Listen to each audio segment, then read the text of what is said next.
ஆகவே நீங்க என்ன கேக்குறீங்க, மற்ற ஸ்டேட்ல இது இடம்பெறுமா? நேற்று தமிழ்நாட்டுல நடந்தது பிஜேபி வர்சஸ் சிஜேபி அப்படிங்கிறது வருமாங்கிற பிஜேபி நிச்சயமா வரும். அதுக்குதான் சொன்ன ஊபி என்ன கதியாச்சுன்னு கேட்டேன். ஆகவே நிரந்தரமான தோல்வி எதுவுமே இல்லை. இங்கே ஆட்சி கட்டில பேரறிஞர் அண்ணா சொன்ன மாதிரி பதவிகள் நீர் குமிழிகள். ஆகவே இதுல தொடர்ந்து உட்கார முடியாது. தமிழ்நாடு நிரூபித்து விட்டது முதல்வர் விஜய் தலைமையில். அதான் அவர் அண்ணனும் சாரும் சொன்னார். ஆகவே நிச்சயமாக ஒவ்வொரு மாநிலத்திலும் பரவும். சார், எனது பண்பாட்டை சிதைத்து எனது அருமை உடன்பிறப்புகளை, இந்த குழந்தைகளை, நீட்டுக்கு வர குழந்தைகளை உள்ளாடைகளிலிருந்து சோதனை செய்து ஒரு நிமிஷம் டைம் கொடுக்க மாட்டேன் அதிகமான்னு சொல்லி வெளியிலே துரத்தி காட்டு மிராண்டித்தனமாக ஒரு தேர்வை நடத்தி அந்த தேர்வு முடிவில் என்ன பேப்பரே லீக் அவுட் ஆயிடுச்சு. அப்ப அவங்களுக்கு பனிஷ்மெண்ட் கொடுத்த உங்களுக்கு யார் பனிஷ்மெண்ட் கொடுக்கறது? ராஜினாமா பட்டு வெளியே போகணும். சார் சொன்னார், உண்ணாவிரதம் இருந்தார். ஒரு சாதாரண தலைவராக நீங்க நினைக்க வேண்டாம். சாகர வரைக்கும் நான் உண்ணாவிரதம் இருக்கேன்னு உட்கார்ந்துட்டாரு. இன்னைக்கு உயிருக்கு துடிதுடித்துக் கொண்டிருக்கிறார். அப்பயே ஆரம்பத்திலே அவரை கூப்பிட்டு பேசியிருந்தா சொல்லுங்க சார். ஆரம்பத்திலே கூப்பிட்டு வேணாம், இதெல்லாம் வேண்டாம் சார், நீங்க வாங்க பேசுவோம் அப்படின்னு அப்ப செய்யாம பார்லிமெண்ட் நடக்கிறது பிரச்சனையாலதான் பேச்சுவார்த்தை தொடங்குது. பார்லிமெண்ட் நடந்தாதான் காது கொடுத்து கேட்பானுங்க. அப்புறம் பார்லிமெண்ட் முடிஞ்சிச்சுன்னா டாடா சொல்லிட்டு வந்துருவாங்க. போறவங்களும் பல பேர் சீட்டை தேய்ச்சிட்டு வந்துருவாங்க. இதுதான் நடக்குது. இதுதான் உண்மை. ஆகவே இதற்கு ஒரு முடிவு 28 ஏற்படும் என்பது என்னுடைய கருத்து. அவர் கருத்து கூட அதான். அவருடைய பேச்சில் நிறைவா சொல்லுங்க. இது உண்மையிலே BJP versus CJP, cockroach Janata party வெட்டு பாரதிய ஜனதா பார்ட்டிங்கிறது ஒரு சாதாரண ஒரு ட்விட்டர் மூலமாக உருவாக்கப்பட்ட இந்த இயக்கம் இவ்வளவு தூரம் டெல்லியையே முடக்கக்கூடிய அளவுக்கு வளர்ச்சி அடைந்துள்ள சூழ்நிலையில் இப்போ புகழேந்தி சார சொன்னார், அது ஒவ்வொரு வீட்டிலும் உள்ள பிரச்சனை. இதனால் இது கண்டிப்பாக ஒரு எதிர்பாராத மாற்றத்தை ஏற்படுத்தும் அப்படின்னு சொல்லியிருக்கிறாரு.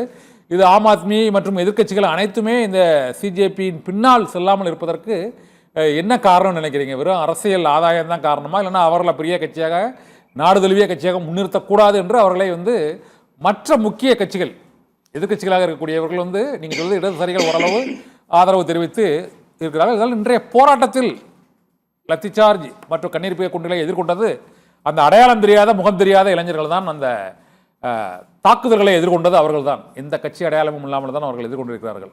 இது போன்ற அடையாளமற்ற அந்த இளைஞர்கள் அடையாளப்படுத்தப்படுவார்கள் வரும் தேர்தலில் என்பதற்கு அந்த அளவுக்கு அது விரிவாக அந்த எதிர்ப்பு இருக்குன்னு நினைக்கிறீங்களா, சிஜேபி வர்சஸ் பிஜேபின்னு?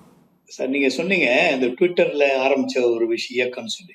ஆமா, இன்னைக்கு இந்த ட்விட்டர் சோசியல் மீடியால தான் இன்னைக்கு எல்லா பிசினஸுமே நடந்துகிட்டு இருக்குது. எல்லாமே மக்கள் ஒவ்வொரு வீடுகளுக்கும் ஒவ்வொரு கைகளுக்கும் உள்ள போயிட்டு.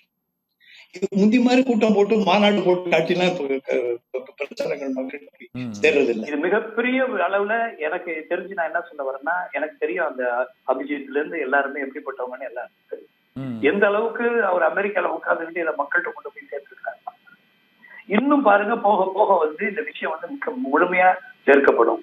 இப்ப தமிழ்நாட்டிலயும் பாருங்க, நல்ல அளவுல இது எல்லா இடங்கள்லயும் நீங்க சேர்ந்துருச்சு. இது இதனுடைய விளைவுகளை பிஜேபி தாங்கிற அதிகாரம் தன்மையில ஒண்ணு இருந்தது அவர்களுக்கு இப்பொழுது ஒரு சம்பட்டி அடி ஆரம்பித்திருக்கிறது. இது எல்லா மாநிலங்களையும் ஊடுருவ போகுது. எல்லாம் உள்ள போயிட்டு இருக்குது. எல்லா விஷயம் நடந்துட்டு இருக்கு. ஆக அவர்கள் ஆட்சியை பிடிக்கிறாங்க அப்படிங்கறதெல்லாம் நம்ம பேசல. ஆனால் இது பிஜேபிக்கு இந்த மாதிரி ஒரு சர்வாதிகார போக்குக்கு இது ஒரு கடைசியாக ஒரு அடியாகத்தான். ஏன்னா இன்னும் 2 வருஷம் டைம் இருக்கு. இந்த டைம்ல கொண்டு போய் பக்காவா முழுசா கொண்டு போய் சேர்த்துருவாங்க. சேர்த்ததுக்கு பின்னால நிச்சயமாக இவர்களுக்கு போன தடவை குறைச்ச மெஜாரிட்டியில தான் மக்கள் ஓட்டு போட்டிருக்கிறாங்க. அடுத்ததுல கம்ப்ளீட்டா இருக்க போறது இல்லை அப்படிங்கிறதுக்கு அந்த ஆரம்பம் தான் இந்த காக்ரோச் பார்ட்டின்னு நினைக்கிறேன். ஆக இது ஏன்னா கட்சி பெருசா நாடு பெருசா, நாடுதான் கட்சி 2வது. அந்த நிலையை இன்னைக்கு காக்ரோச் பார்ட்டியும் மற்ற எல்லா கட்சிகளும் அந்த சிந்தனைக்கு வரணும். கட்சியை விட நாடு முக்கியம்.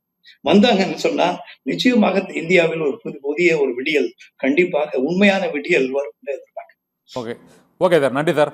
புகழேந்தி சாருக்கும் நம்ம வசீகரன் சாருக்கும் இந்த சிஜேபி வர்சஸ் பிஜேபி என்று 2029 ஒவ்வொரு வீட்டிலும் உள்ள இளைஞர்களுக்கும் இந்த வேலைவாய்ப்பு, கல்வி உரிமை என்பது முக்கிய பிரச்சனையாக வீட்டுக்கு வீடு அந்த பிரச்சனை இருக்கிறது. அந்த பிரச்சனையை முன்னெடுத்து டெல்லியில் ஒரு போராட்டம் எடுத்திருக்கிறது.